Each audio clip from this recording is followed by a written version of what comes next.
Are you at your point where you think you've hit your bottom, or maybe that there's just no way you're ever going to feel like things can change?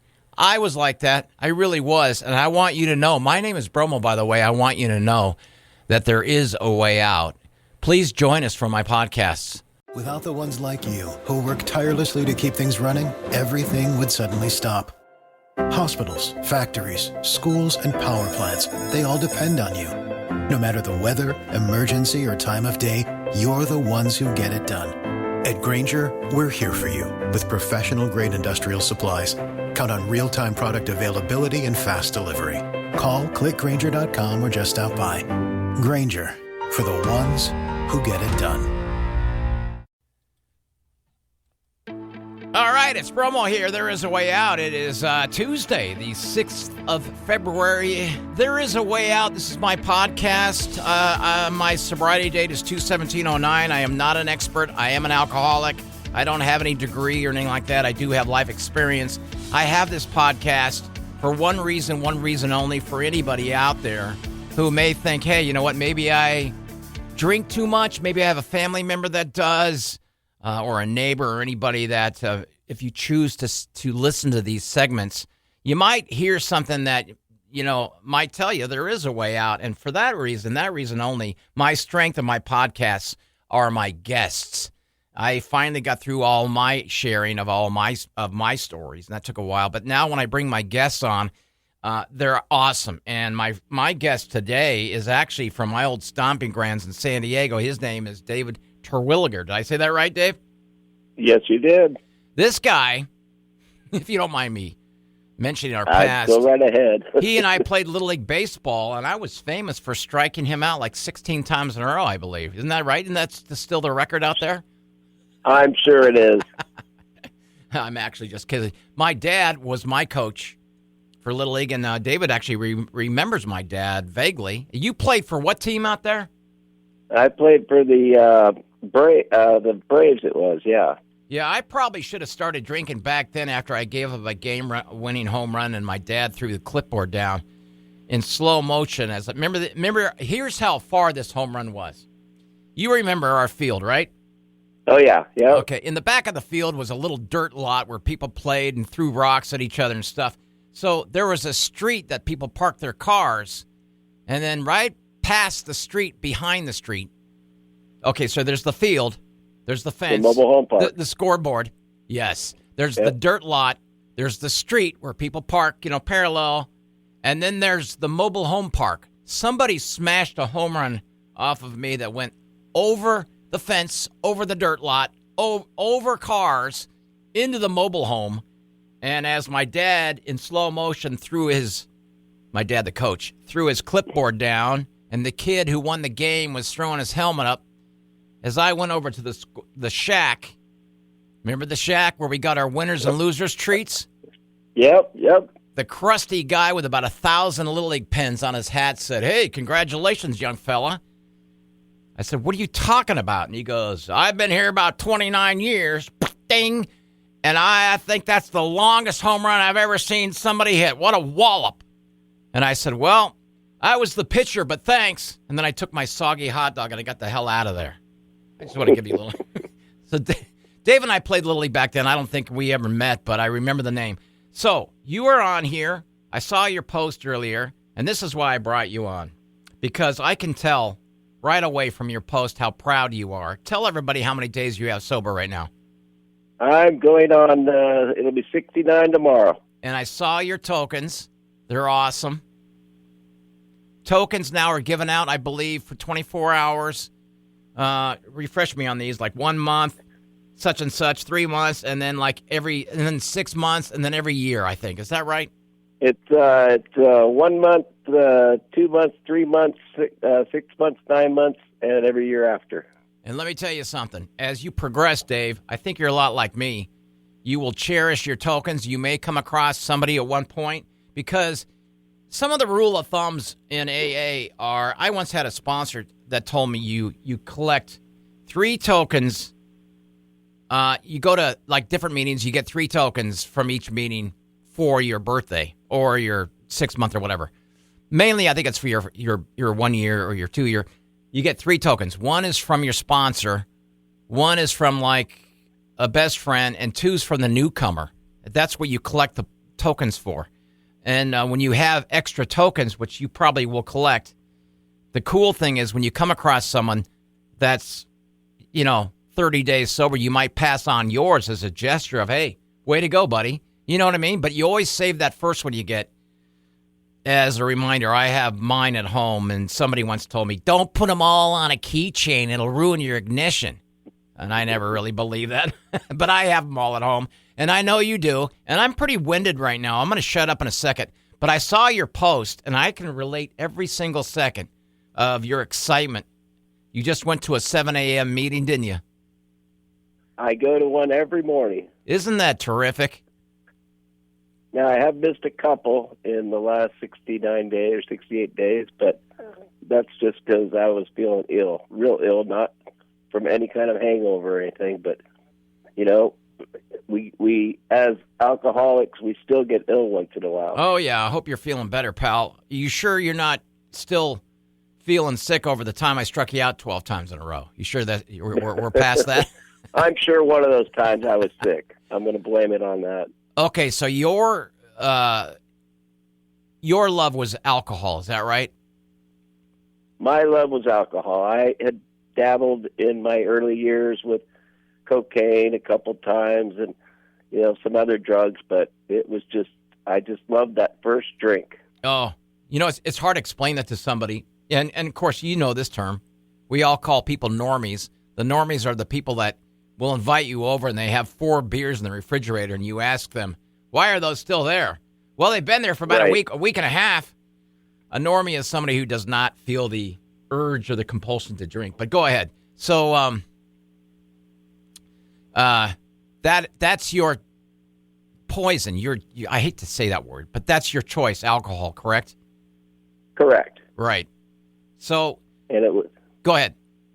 Well, and it was, it was pretty much every day up until a couple of years ago, and then I started feeling like I was just getting too much, and I thought, but I'm not an alcoholic because I can stop, so I would stop for 2 or 3 days, and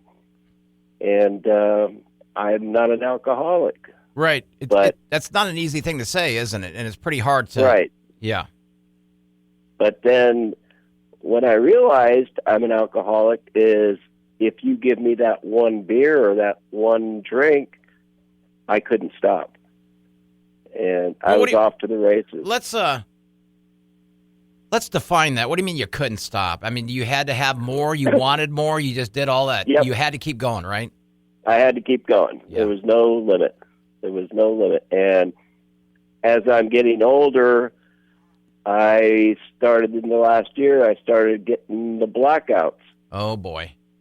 Where I would wake up the next morning and then go, where's my wallet and where's my keys? Yeah, explain that to somebody who probably maybe has never heard the term blackout. That's just when you've lost all kind of consciousness and memory, right? You just... Absolutely. You just think I can have another one when you've already had 12. Yeah. And then next thing you know, you don't know where you are until you wake up. And you hear these stories where people die of alcohol poisoning, and I was pretty sure I should have died from alcohol poisoning many a times. Let me run something by you real quick, and you can relate to this because it has to do with what you just said. I remember in my drinking days, I'd have a whole cooler of a 6-pack of Guinness and a 3 or 4 of those club martinis. And I remember thinking, after getting pretty loaded, I remember looking at my cooler with 1 beer left and 2 of those club martinis left. I remember I used to think to myself, gosh, should I walk over to the store and get more? I don't know if this is going to be enough. And I would always conk out with one of those drinks half drank because it always was enough. But your mind keeps telling you, geez, I don't know if I have enough here. You ever gone through that? Correct. Yeah. Yep. Oh, yeah. Yep, many a times. Many a times. The sad part is that my days were based around alcohol. So I knew that if I was going to have a couple drinks, I didn't want to drive down to the store later. So I would stack up the whole refrigerator and make sure I had enough to get me through. Yeah. Before that 2:00 bell rang at the liquor store in California, it's 2:00, and other places I go, and I know that there's restrictions, but I just had to make sure there was plenty of alcohol in there because I knew I wasn't going to stop. Okay, you're about my age, and do you have a family? I take care of my 96-year-old dad. Wow.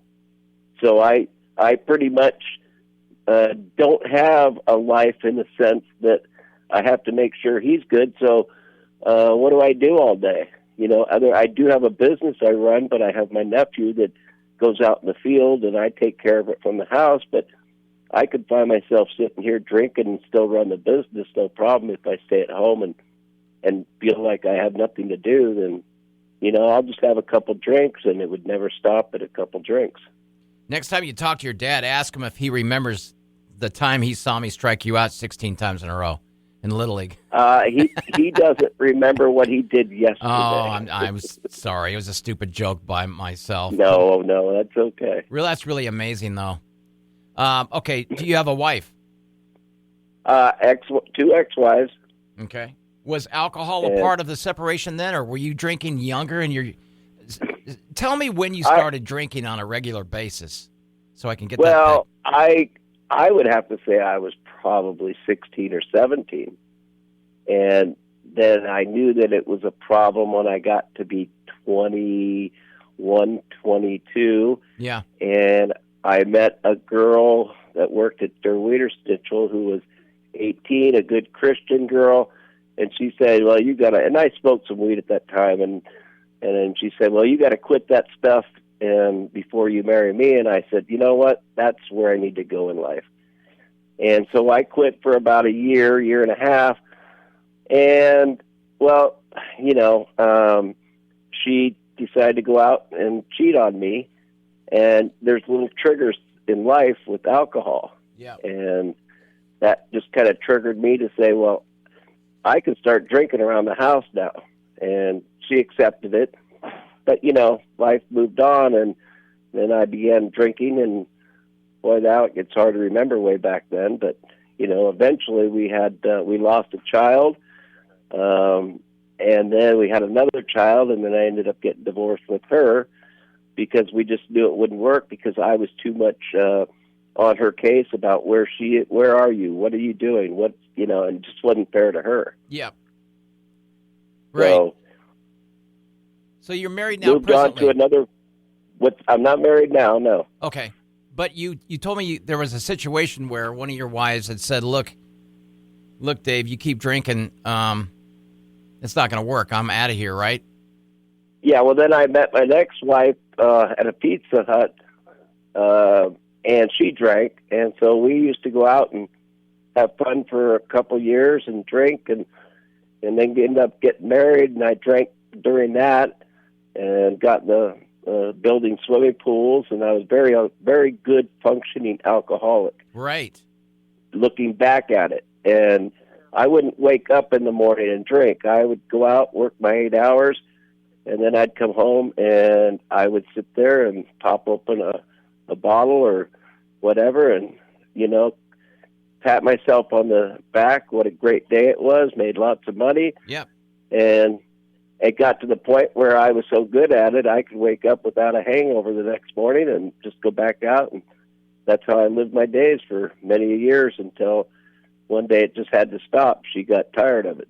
Well, you had your pattern down nailed. You knew exactly how much you could take in when you... Yep. Let me ask you this real quick. When you were with the woman that liked to drink as well, isn't that the greatest thing when you can tell yourself, hey, I can have as many drinks as possible because she likes to drink. This is all good, right? It's kind of like it's like if she's okay. She doesn't see anything wrong with what I'm doing. And I'm really, at that point, you're thinking, I don't have a problem, right? Yeah, we were both, happy drunk, so we didn't have the abuse or anything. So that kind of made it seem okay. Right. Right up until the point where this person you're with, and I'm not sure if this happened to you, right up in the point where this person realizes, God, this person I love or who I'm with is out drinking me by like 3 drinks to 1. I mean, I like to drink, but this guy's overdoing it. And, I'm there with you as far as a functional drunk. There are many out there, and I'll tell you what, if you're listening to this and you think to yourself, am I a functional drunk? Here's what you can do, and maybe, Dave, you'll relate to this and you'll agree with me. You can go to any Google you want, not like there's more than one. You can go to Google and you can take a test. You can type in, do I drink too much? Or take the do I drink too much test, and they'll give you a series of questions. And many of those, if you say yes to, they'll suggest that you may have a problem. You agree with me on that? Absolutely. Yeah. I took one of those, and I stopped taking the test after I answered almost yes to every single one of them. I'm like, screw this. Because you know what? I got this figured out. Kind of like what you were saying. You had it figured out, didn't you? Yeah, well, I thought I did. Yeah, you thought you did. When did you not think you did? When did you realize, hey, maybe I do drink too much? Well, I went through, my second wife and I lost another child. She was 2 years old. And so, I didn't start right after that. We went to counseling. It was very tough on both of us, more so on the woman, right? On my ex. And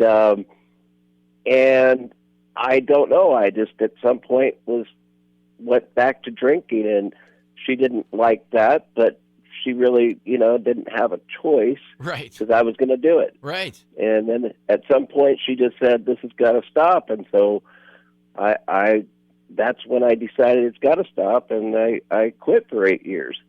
Oh, wow. Is that right? You quit for 8 years. I quit for 8 years. And well, let me stop you real quick. Okay. Dave, you quit for 8 years. Maybe you're not an alcoholic, right? No. Right. That's what I'm thinking. Wow. So what turned that corner and brought you back? Then I decided I didn't want a life with her anymore, and I walked out because for some reason I wanted to drink. Of course.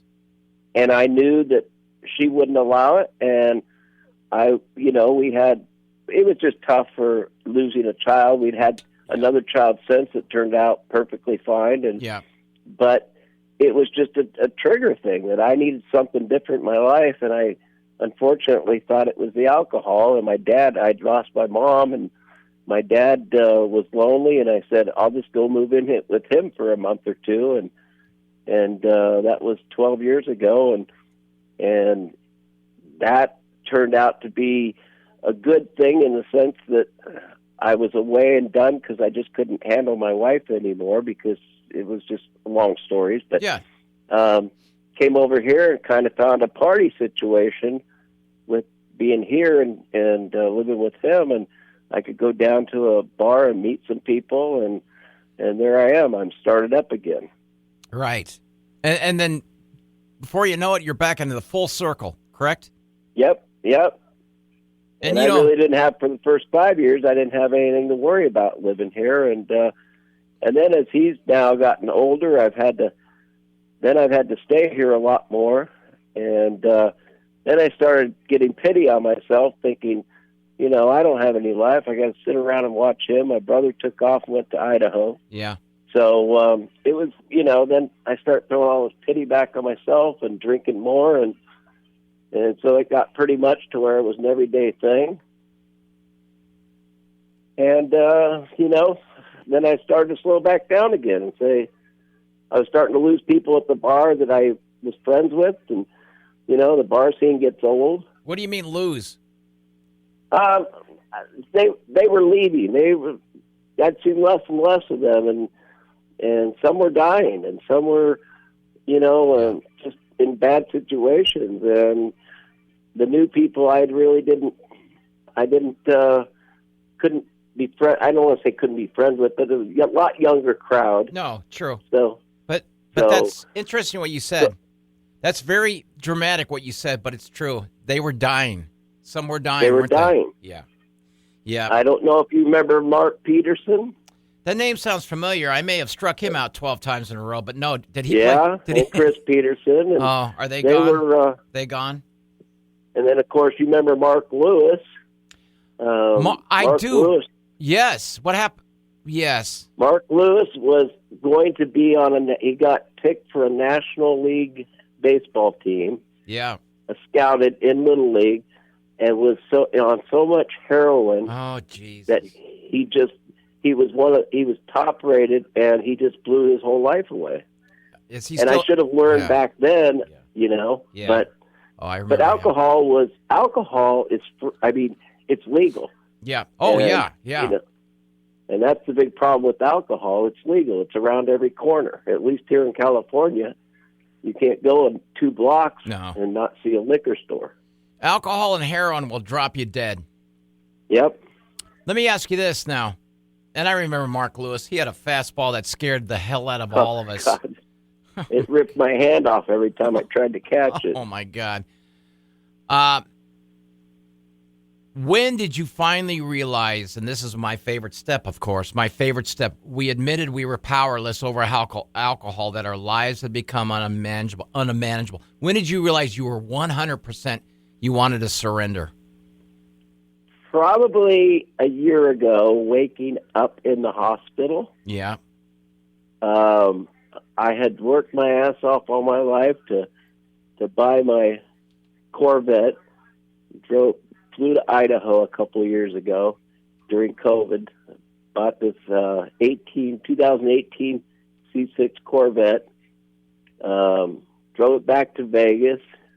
Lost $1,500 in Vegas, but didn't give a rat's ass because I'm driving home to San Diego in a Corvette. God. Would never want to drive drunk with it, and I always got a ride home. If I was at the bar, they would always take me home. Yeah.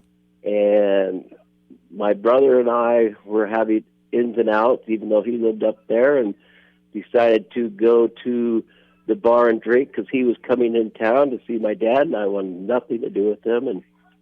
And went to the bar and got my 2 morning drinks because I know I could have just 2 and not drive. Yeah. Proceeded to stay there the whole day. And do not remember, blacked out, but do not remember getting into my car, driving 2 blocks up the street, and crashing it into a parked car. Oh, jeez. Isn't that something? And I woke up in the hospital with a cop at the end of in the hallway. Oh, wow. Thinking my life is just screwed. And luckily, that cop was just there for other reasons. Realized how lucky I am not to have killed anybody. Oh, right. I lost my car. It was totally wrecked. Oh.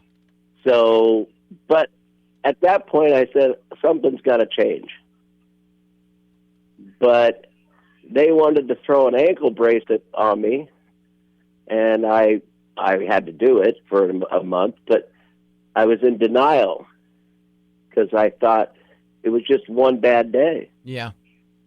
And I'm not an alcoholic. And then I started to think about it this last, 8-9 months or whatever it was.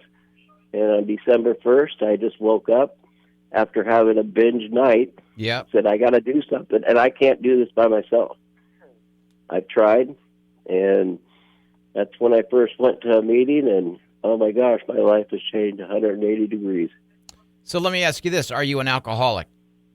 Oh, absolutely. Okay. And I'm not judging you. I'm just saying. No, I'm definitely an alcoholic. And I guarantee you, Dave, if you're like me, as you continue on your journey, and that's what it is, it's, for me, it took a while, but I can't remember even back then when I was embarrassed to say, hi, I'm Dave, and I'm an alcoholic. I don't go around waving a flag that says, hey, I'm Bromo, I'm Dave, I'm an alcoholic, look at me, pray for me or whatever. I'm proud of it, though. If it comes up, I only have one tattoo on me, Dave, and I got it done last year, about a year and a half ago. And I wanted one, an only one, and it's the triangle with my sobriety date on it. And, of course, you got those wise guys that write, oh, you better not drink. You'll have to get that tattoo removed. Okay, I get it. But I look at it every single day, and I'm proud of it. I'm proud for the I'm proud for the fact that life when you're drinking for a while, it's great. It's just you're the life of the party, or you have all your friends, and you feel, I can relate to you 1,000% that first drink, that glorious feeling of calm, and then another one, and another one, and another one. But I'll tell you, nothing's better than whatever day you're at sober, first day or 60 days or 60 years, knowing that you're in control of your life and that you can be sober and have so many things open up in your life that you didn't have it before when you drank. You agree? Absolutely. I think one of the hardest things for me after 4 or 5 days was going, oh, God, I want to go down and get a hamburger. And then I went, wait, and just clicked on me. I can get up. I can get out of this chair. I can get in the car because I'm not drunk.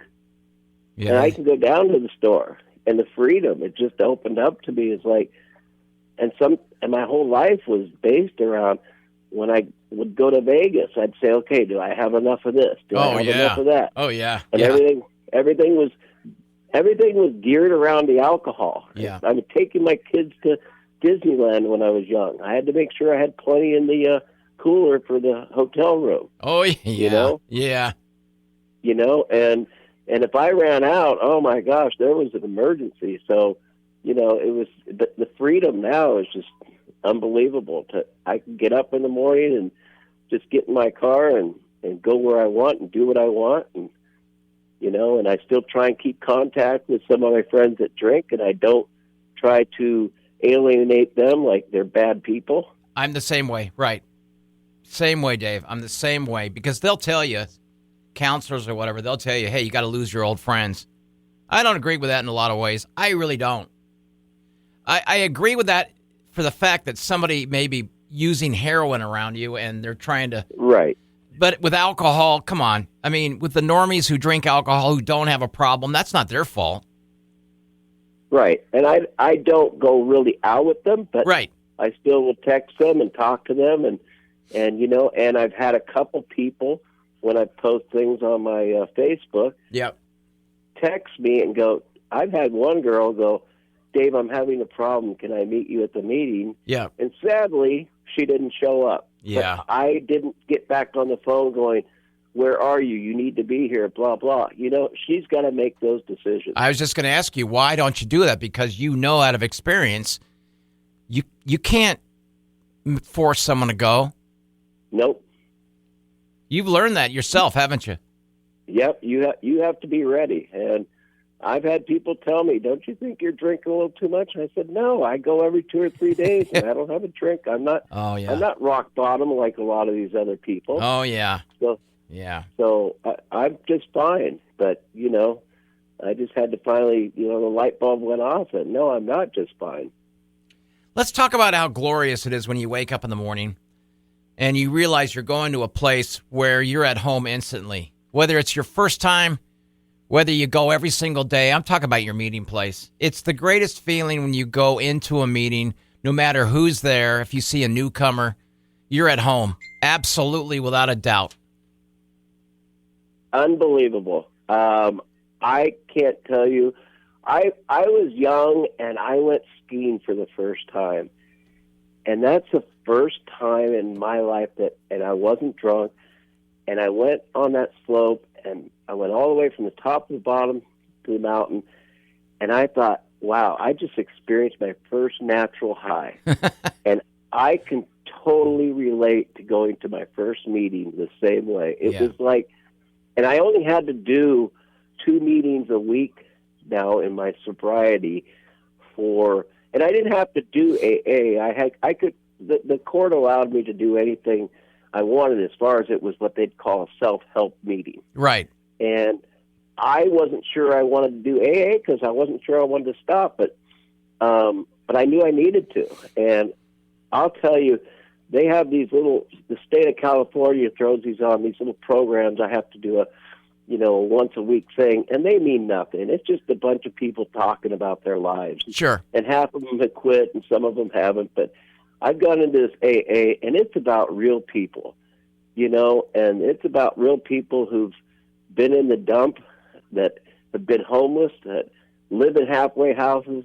And I've heard people from one day being in there crying, coming in and crying. Yeah. And just yesterday I went in there, a guy, 13 years, he was just getting his 6-month chip. And I was like, why 6 months? Well, he relapsed after 13 years. Yeah. So I've realized it's like, there is no tomorrow. I mean, it's today.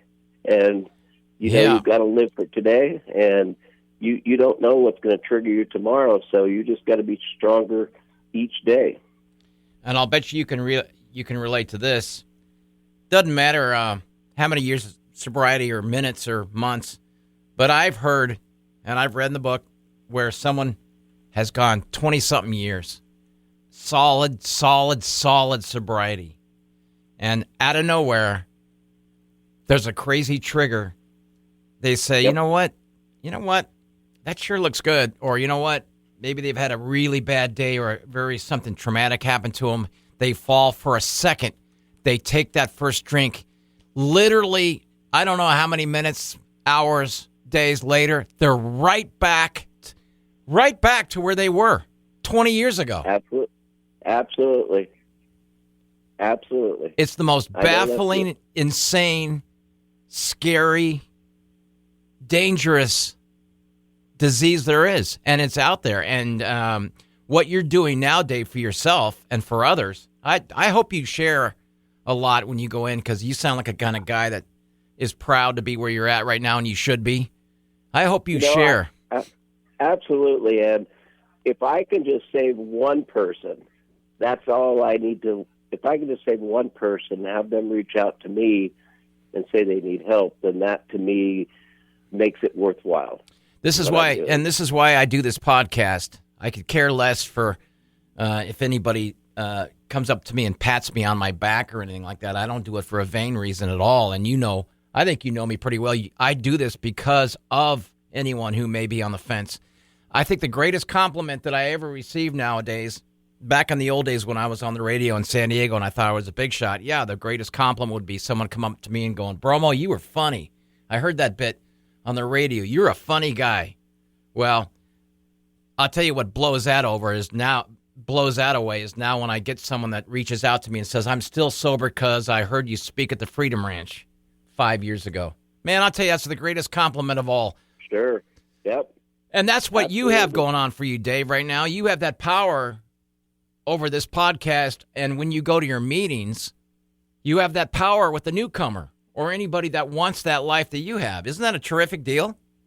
Absolutely. And, there'll be somebody, we had one from the bar, a bartender came in 20 days ago, just crying. And I knew her from the bar, and I just, I gave her a big hug, said it's going to be all right. And, she's still there. Yeah. And,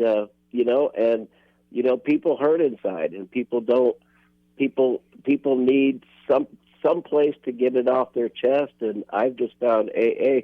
I'm not totally into the big book yet. No. Maybe I will be. Yeah. But you know what? I'm taking it at my pace. I was religious when I grew up, but not really. But I've gotten kind of back into, there's a God. It's inside me. Yeah. But I don't have to be all for the program. No. I just need to be there every day. I love that. And I got to be there for me.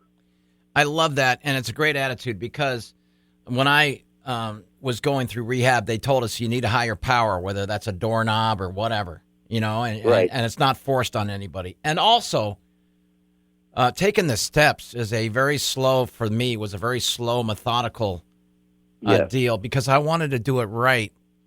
And some people do it as quick as possible, and I get it. Also, with a sponsor, Dave, some people will tell you, you need a sponsor right away. What's the matter with you? Well, that needs to come in time. You need to be around someone so comfortable. When you're ready. When you're ready.